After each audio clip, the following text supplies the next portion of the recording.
The White House Monkeypox response team held a press briefing with other public health officials on Tuesday. The briefing comes after the U.S. reported what may be its first death in the ongoing monkeypox outbreak on Sunday in Texas in a severely immunocompromised patient, according to local officials. This follows a handful of deaths in countries around the world that have not previously experienced outbreaks of the virus. Bob Fenton, the White House Monkeypox response coordinator, reiterated the administration's, quote, accelerated distribution of vaccine supply over the past several weeks through a strategy that continues to advance equity and ensures vaccines are getting to where they are needed. Good afternoon. Thank you for joining us. I'm Bob Fenton, the White House Monkeypox response coordinator. Today, Secretary Becerra, Deputy Coordinator Dr. Dimitri Daskalakis, Assistant Secretary O'Connell, and I will provide an update on the administration's effort to distribute vaccines quickly to places that need them, to help states, localities, and providers get shots in arms, and to partner with jurisdictions and LGBTQ+ leaders on the ground to meet impacted communities where they are with vaccinations and information. We also have Dr. Jenny McQuiston from CDC's Monkeypox Incident Response Team on for questions. We're also honored to be joined today by Governor John Bel Edwards of Louisiana to discuss our work together to surge vaccines and other prevention resources to Louisiana ahead of Southern Decadence in New Orleans this upcoming holiday weekend. Before I turn over to Governor Edwards, let me just take a few key points that make my colleagues, and let me drill down on those. First, on vaccine supply and distribution, as I said on Friday, we have dramatically accelerated distribution of vaccine supply over the past several weeks through a strategy that continues to advance equity and ensures vaccines are getting to where they are needed. And to be very clear, as a result of our efforts, we have enough supply going out into the field to be in a strong position to get 2 doses of vaccine to everyone in the at-risk community, namely gay, bisexual, and other men who have sex with men through intradermal administration. Second, on vaccinations, we continue to be laser focused on doing everything within our power to help jurisdictions and clinicians get shots in arms. We're seeing more and more jurisdictions adopt the intradermal administration. As I said Friday, approximately 75% of jurisdictions have already adopted this safe and effective approach, and an additional 20% are working toward fully operationalizing the intradermal method. In all, that means more shots in arms, more protection from monkeypox, and a faster, effective way for us to end this outbreak. As of today, 14 jurisdictions have attested to having used more than 85% of their vials. With all of this progress, it's important to acknowledge that there's more work we must do together with our partners on the ground to get shots in arms in the highest risk communities. Equity is a key pillar in our response, and we recognize the need to put extra resources into the field to make sure we are reaching communities most impacted by the outbreak. This requires hyper-localized and hyper-tailored efforts and a strong partnership with local leaders to understand how we can best reach those communities. Already, we made allocations of vaccines to the Ryan White clinics, which are trusted sources of care for about 500,000 individuals living with HIV, about half of the people diagnosed with HIV in the United States. And that's why we're working closely with state and local leaders like Governor Edwards to get vaccines and information to large events that bring together large groups of LGBTQ+ individuals. From Southern Decadence in New Orleans to Black Pride in Atlanta to Oakland Pride in California. And as Dr. Daskalakis will discuss in detail, that's why we're launching a new equity intervention pilot program that aims to directly reach queer communities of color that may face barriers in assessing vaccines currently. Through this new pilot program, we'll provide vaccines to health departments, specifically for smaller scale community-based vaccination efforts that leverage the deep relationships that organizations already have on the ground in these communities. Because we know every shot matters, and we're not going to stop until we can reach at the highest risk of contracting monkeypox with the information and vaccines they need to protect themselves. With that, let me turn over to Governor Edwards to talk more about vaccination and prevention plans around Southern Decadence this weekend. Governor Edwards and his team have been strong partners in the fight to end this outbreak, and we've been working closely with them to prepare for this weekend's events. Governor Edwards, over to you. Thank you, Bob. I appreciate it. And you're exactly right. Several weeks ago, I called you to make sure that this event was on your radar. It already was. And in fact, you had already started communications with folks here in Louisiana. And so I want to thank Dr. Walensky, because she's personally made calls into Louisiana and talked to some of our healthcare professionals, but also Dr. Daskalakis as well, who is no stranger to New Orleans, and he's been helping us here for quite some time. And of course, I want to thank Secretary Becerra too. This is an example, I think a really solid example of what a federal, state, local partnership, and then the community providers as well, because the public health folks in New Orleans have been tremendous, but also the community providers. And it's manifested itself in several, I think, significant ways. So for example, you all have sent down multidisciplinary teams to the New Orleans to help us to organize and to prepare, to better communicate and do outreach and set up testing and vaccination sites in the community. They're going to be convenient for the at-risk population. At our request, you sent down additional doses so that we could administer more vaccines, both to residents and to visitors around Southern Decadence Festival. 6,000 doses. We thank you so much. And with respect to testing, you all are going to pilot a mobile testing facility here around the Southern Decadence Festival too. So we really appreciate that. I did want to make sure you know that all of the providers that we're partnering with in Louisiana, they have moved to the intradermal method of vaccinations. And so now, rather than 1 dose per vial, we're averaging about 4.5 doses per vial. And that really helps us an awful lot as we try to administer these vaccinations as widely as possible. And so we're having good luck there. And just for those people who may not be familiar with the Southern Decadence Festival, we haven't conducted it since 2019 because it wasn't done during the first 2 years of the COVID pandemic. But this festival can attract up to 300,000 individuals, not just from Louisiana or not even from the South, but from around the country. And we are expecting tens of thousands of people in New Orleans over this Labor Day weekend. And so being able to prepare for that and to get a head start on the vaccinations, on the testing, on the communications, all extremely important. And I will tell you, my public health officials here at the state of Louisiana have told me as recently as today that the working relationship that they've enjoyed with our federal partners around this particular effort is probably as good as they've ever seen. There's no doubt we will learn lessons over the weekend that we can then share with other folks around the country and help them to do an even better job of preparing for similar events. But I want to, on behalf of the state of Louisiana, thank all of our federal partners, but also our partners in New Orleans and our community providers as well. And we look forward to having as safe an event as we could possibly have over the weekend. So thank you very much, Bob. Okay, thank you, Governor. We're going to go over to Secretary Becerra to speak next. Thank you. Bob, thank you very much. And Governor Edwards, to you, thank you for joining us. Thanks for your partnership and all the work that you're doing to help the folks in Louisiana. I'm going to start the way I've always started.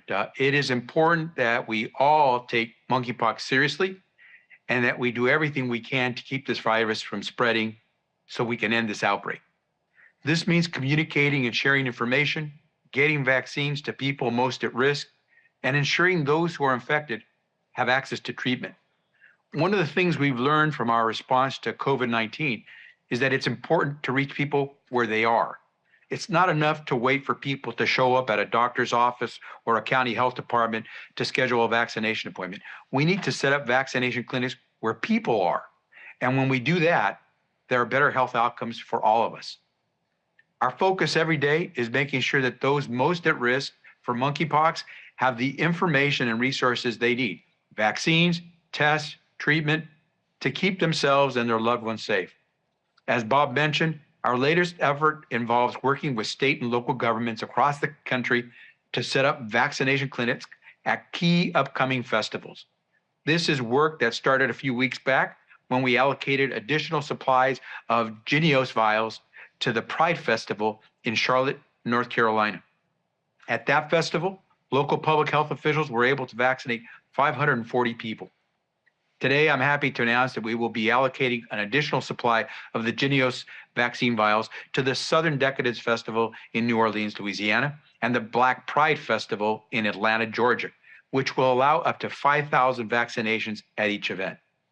We'll also be allocating an additional supply of Jynneos vials to two festivals in Oakland, California, the Pride Festival, which is also this weekend, and Pride Fest on September 11th. This allocation will allow up to 2,400 additional vaccinations. And we're not stopping there. I'm happy to report that we're working with additional jurisdictions to ensure that we're able to set up vaccination clinics at other key festivals. Since the beginning of this outbreak, we've worked to ensure monkeypox vaccines, tests, and treatments are available. We began providing vaccines to states and jurisdictions for free within 2 days of the first confirmed case of monkeypox in the US back in May. In addition, we increased testing capacity from 6,000 specimens per week to up to 80,000 specimens per week. And we made 50,000 patient courses of TPOXX available to jurisdictions. That's the treatment that people can use if they do have monkeypox. Last week, we launched the 4th phase of the National Vaccine Strategy. So far, we've made over 1 million vials of vaccine available to jurisdictions, which is nearly enough to reach the entire population that's most at risk. And finally, we've worked with Bavarian Nordic and Grand River Aseptic Manufacturing in Michigan to establish a second fill and finish line for the Jynneos vaccines in the US. Once the facility is up and running, it'll double our capacity to make more Jynneos vaccines. We'll continue to do all we can to stop this virus from spreading. As I said, we all have a role to play, and working together will lead to our collective success. So thank you for everything you're doing. And now let me turn it over to Dr. Dimitri Daskalakis, the Deputy Coordinator for the White House National Monkeypox Response. Thank you, Secretary Becerra. As you outlined, with greater supply of vaccine, our goal is to be even more intentional and targeted in how we work with states and cities to reach people who could benefit from vaccination and the core educational messages that round out the full package of a monkeypox prevention toolkit. Given the progress we have made toward making the tools available to end this outbreak, our vaccine strategy is to meet people where they seek services, care, or community, especially in communities of color. We know that prides and other large LGBTQI+ focused events can do just that. Our pilot to provide special vaccine supply and educational resources at these large events started with Charlotte Pride, like you said, in North Carolina, with great success. It demonstrates the power of partnership between federal, state, and local government with the community to work toward the end of the monkeypox outbreak. As we approach Labor Day weekend, we responded to local governments and the community to provide additional vaccines for Black Pride in Atlanta and Southern Decadence in New Orleans.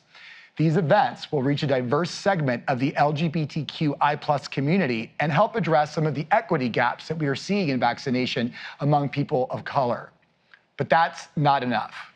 We need to work closely with jurisdictions, advocates, local organizations, and service providers on the ground that really know what may be needed to continuously work together to reach deeper in the community, even when there is no big event in town.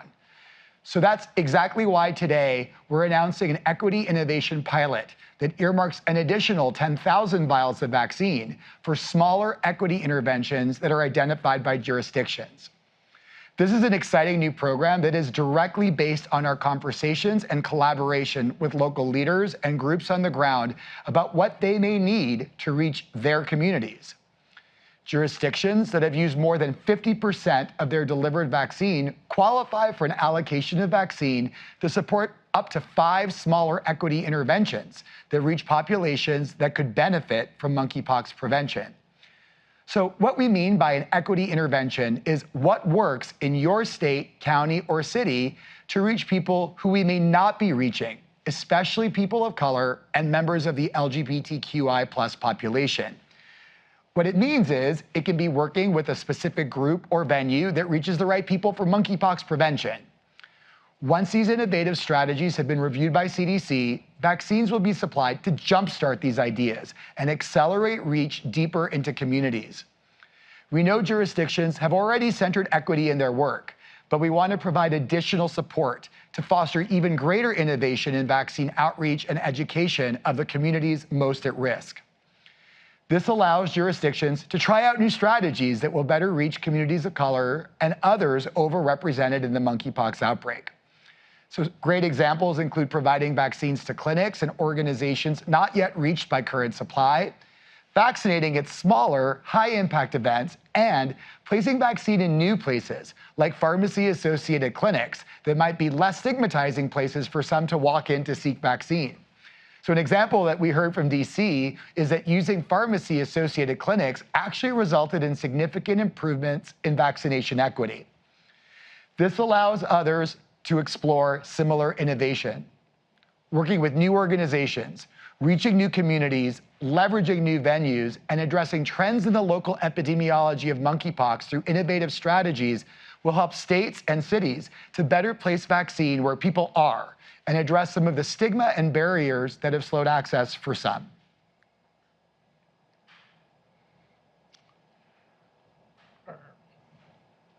Right, we're going to move over to Dawn O'Connell to speak next. Dawn? Thanks so much, Bob. Really appreciate it. At ASPR, we continue to do everything we can to increase the availability and accelerate the distribution of vaccines and treatments nationwide, with a focus on making vaccines available to those at highest risk. As the Secretary just mentioned, by the end of the current Phase 4 allocation, we will be very near to having enough vaccine to offer 2 doses to the entire high-risk population. We have more work to do, but are making progress. To date, we have allocated approximately 1.1 million vials of Jynneos vaccine to states and jurisdictions. Of that, we have shipped approximately 771,000 vials to jurisdictions. As we continue to distribute vaccines, we are making sure and working closely with states and jurisdictions to understand where vaccines are needed the most.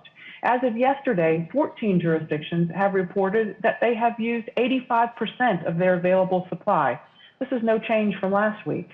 As soon as jurisdictions let us know they have used their 85%, they can order more, and our Strategic National Stockpile team will ship those additional vials out immediately. We are in daily communication with jurisdictions, and we continue to work to streamline our operations to help them get vaccines to those that need them most as soon as possible. As we continue with our day-to-day response, we are also focused on strengthening our future vaccine pipeline and bolstering our domestic supply chain. Less than 2 weeks ago, Bavarian Nordic reached an agreement with Grand River Aseptic Manufacturing, or GRAM, for short, or GRAM as it is known for short, to establish the first US-based fill and finish line for Jynneos in Grand Rapids, Michigan. Yesterday, ASPR's Biomedical Advanced Research and Development Authority announced an $11 million investment in GRAM to purchase additional equipment necessary for Jynneos production and recruit and train about 75 additional staff to operate the line. I had the pleasure of traveling to Grand Rapids yesterday, where I met with company officials and saw firsthand the progress being made to stand up the new line. In addition to the financial backing, we are providing technical assistance to the Bavarian Nordic and GRAM teams, making sure they have access to all the necessary materials, facilitating connections where needed, and helping clear any roadblocks or hurdles to getting this capacity online as quickly as possible. We anticipate the Michigan line will be up and running by the end of the year, doubling the current capacity to fill and finish the Jynneos vaccine.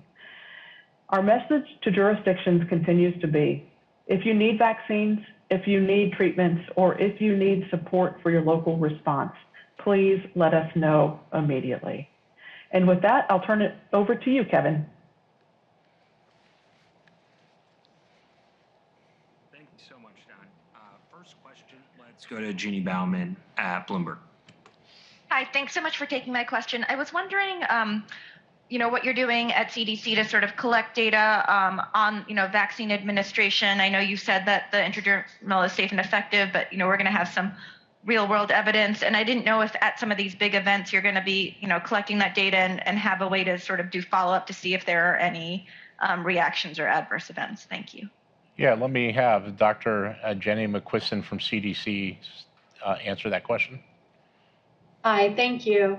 CDC is certainly interested in looking at vaccine efficacy from the perspective of how well is the vaccine working and also vaccine safety. And we have several systems in place that do gather information about that. CDC operates a system called VAERS, or the Vaccine Adverse Event Reporting System, and we're actively looking at different types of events that might be reported post-vaccination. And we are actively gathering information from the different jurisdictions and states and cities about which vaccines they're administering, whether it's subcutaneous or intradermal.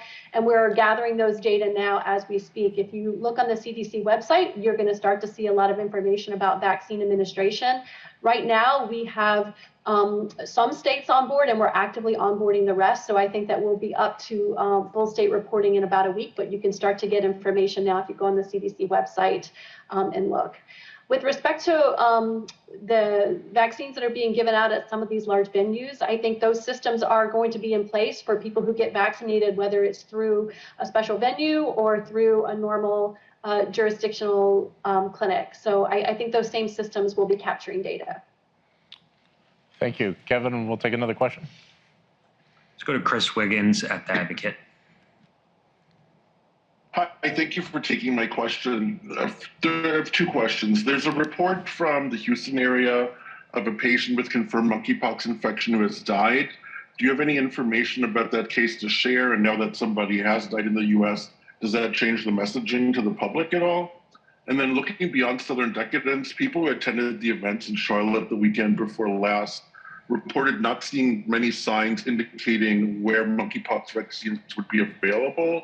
And those who did find information had to walk to satellite locations a distance away from the events, making it inconvenient. During a press event at Mecklenburg County, they said that no signage was put out in order to protect people's privacy.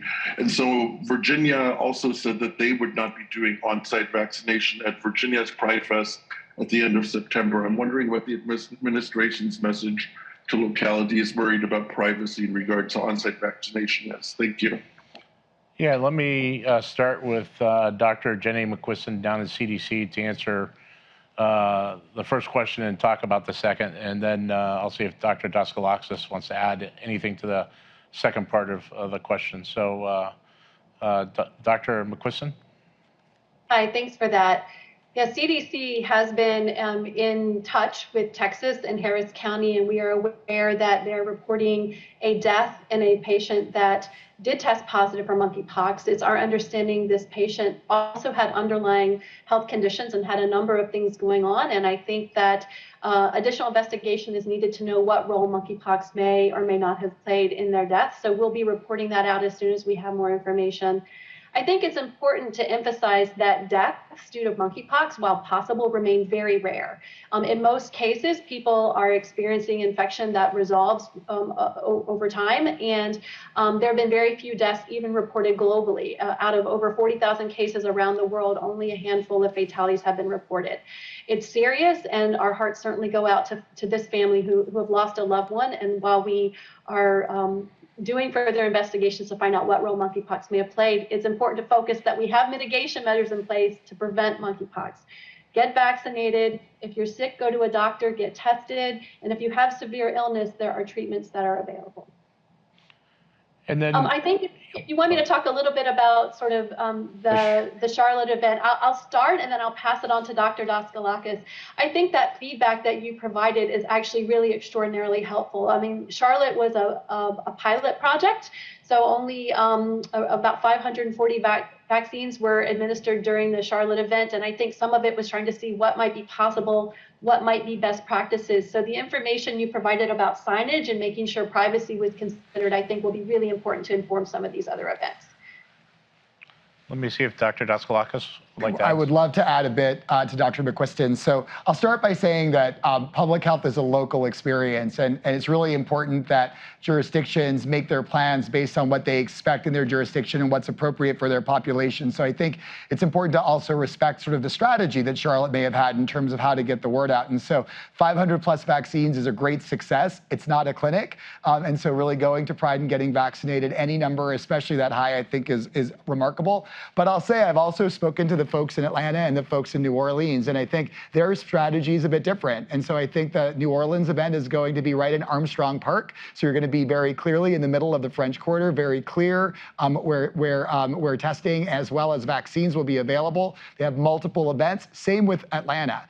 They've promoted already through the networks of Black Gay Pride, and they're actually building on some great success in Atlanta. Fulton County just put out data that actually almost 70% of their vaccines so far in their vaccination effort have actually been given to people who are Black and brown. So I think that this is going to be another great experience where the local public health officials work with their community to identify what's the best way to get the word out at these big events. So I think it'll be really exciting to see how it plays out in different venues. Thank you.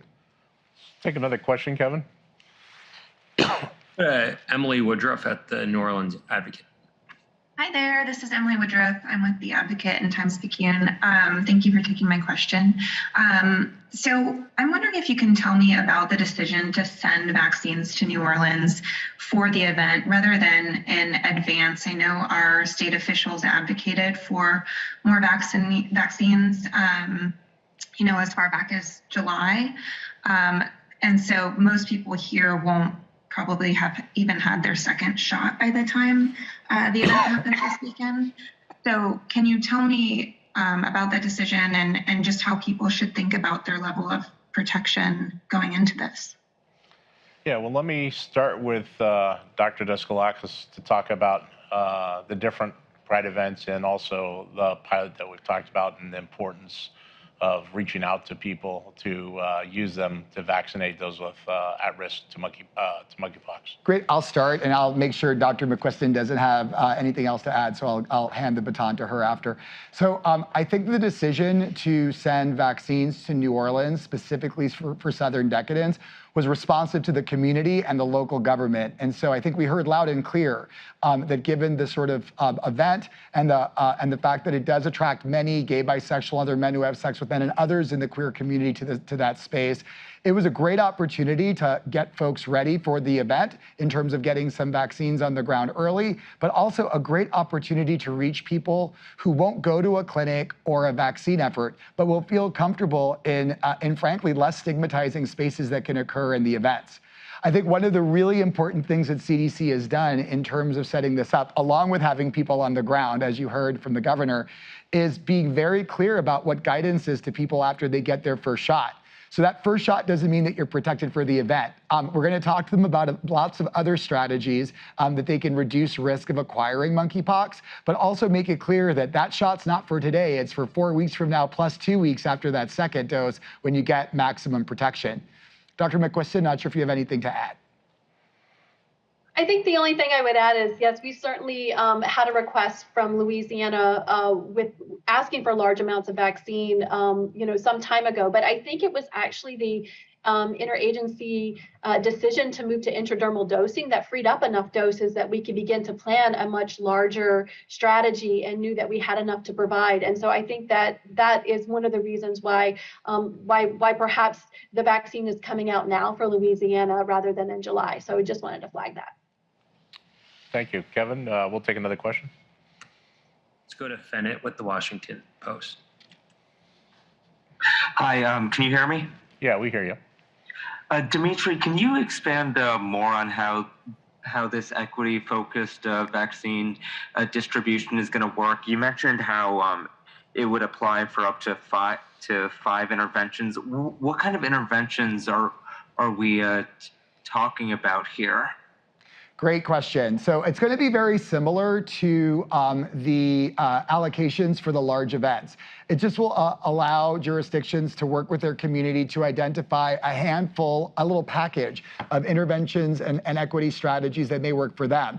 So I gave some examples. It can be really in the eye of the beholder. Again, what happens on the jurisdiction level really involves that important community engagement and figuring out what will work in their space. So it means letting the CDC know what that plan is, having them review it, and then providing an allocation to address what the vision is. So there are lots of examples. So it can be working in specific venues, specific communities. For instance, like thinking about like the house and ballroom community is one example, is like one strategy that could be great. It attracts a lot of younger folk who are Black and brown. So it could be a great strategy to sort of connect with that community. Those tend to be smaller events and won't hit the threshold of 50,000. So it's really a way to extend the equity plan to not only look at these larger events, but also more local, smaller events. Kevin, we'll take another question. Go to MJ Lee at CNN. Hi, thank you for taking my question. I had two. The first is on funding. I was wondering if you could give us an estimate on how much funding the administration estimates that it needs to do everything that it needs to do to try to contain monkeypox, and whether there is going to be an official request that is made to Congress, and whether that's also just sort of complicated by the outstanding request for COVID funding. And then I had a follow-up on Southern decadence, and particularly I'm interested in hearing from the governor. You had talked about actions being taken to get vaccines to some of the attendees, but obviously, as you've talked about, there are 2 doses that are necessary. There's a lag time before you get full immunity from the vaccine. So just wondering if you could talk to us a little bit about what went into going ahead with the event anyway and risk an outbreak, and whether there was any consideration given to canceling the event this year. Thank you. Yeah, thank you for those questions. We always want to ensure that we have the resources needed to respond to this event and continue discussions to ensure that those resources will be there through ongoing discussions with Congress and the administration. Let me turn it over to Secretary Becerra to speak specifically to HHS and anything he wants to add around that area, and then we'll turn over your second question to both CDC and Dr. Daskalakis. Thanks, Bob, and may I ask ASPR Administrator Don O'Connell to add a little bit as well. But what I'll tell you is that we continue to try to stay apace, stay ahead of what is needed in the various jurisdictions so we can make sure the distribution works for them in partnership. And what we've done is stayed in communication with our congressional partners to try to keep them abreast of the needs to keep this effort going, to be able to stop the spread and end the outbreak. And so what we're going to do is continue to communicate with Congress. We have different scenarios that have been played out. You can discuss the pool of individuals who might benefit from the vaccine. That could be any large number of different types of populations. Obviously, those highest at risk are those that we're targeting first and foremost. But what we're doing is, in conversations with Congress, is trying to make sure that we can stay ahead of the monkeypox outbreak. But let me see if Don wants to add anything to that. Thank you so much, Secretary. So our focus and priority remains making sure that we have the tools to end this outbreak as quickly as possible. And if we were to receive additional funding, among the things that funding might go to are additional purchases of vaccine, additional purchases of TPOXX, making sure that we have the antivirals and the vaccine available for those populations that might need it. And we can use these tools to end the outbreak as quickly as possible. So we're continuing to look across what those budget numbers might be and plan accordingly. Thank you. Let's go to CDC to talk about Southern decadence, and I'll have see if Dr. McQuiston could add to the decision to support that effort. And obviously, it's a local decision to put on Southern decadence. What we're doing is supporting it, but she could talk about more of the risks there and our efforts to support. Thanks so much. Yeah, it is definitely a local decision whether or not to put on an event like this. And unfortunately, I think the governor was not able to be on for the full press conference. But what I can speak to is that from a CDC perspective, we really look at this as an opportunity to reach individuals that need information about monkeypox, how to keep themselves and their loved ones safe. And so that's the spirit in which we're leaning into the engagements that we're having here. So not only getting vaccine to people who might not have had it yet and would benefit from it, but making sure that the educational measures, all of the information that they need to stay safe is something that can be provided along with it. So it's an opportunity to meet people where they are. And one of the things that was discussed, it's also an opportunity to reach those who might not have equitable access to vaccine in where they live and where they're able to access care normally. So Dimitri, I'm sure you have something to add to this. Thanks, Jenny. I'll just add that I think clear messaging is really the cornerstone of how this outbreak has been approached, specifically to gay, bisexual, and other men who have sex with men. And regardless of the event, knowledge is power to allow them to make decisions that will help them prevent transmission or acquisition of monkeypox. And so I think we have really good evidence as an example from a morbidity and mortality weekly report that was released last week that showed that gay, bisexual, and other men who have sex with men are actually taking steps in their behaviors to reduce risk. And so it's less about the event and about the people and their dedication to really trying to keep themselves and their community safe. And we're seeing clear signals that, that this community is doing that.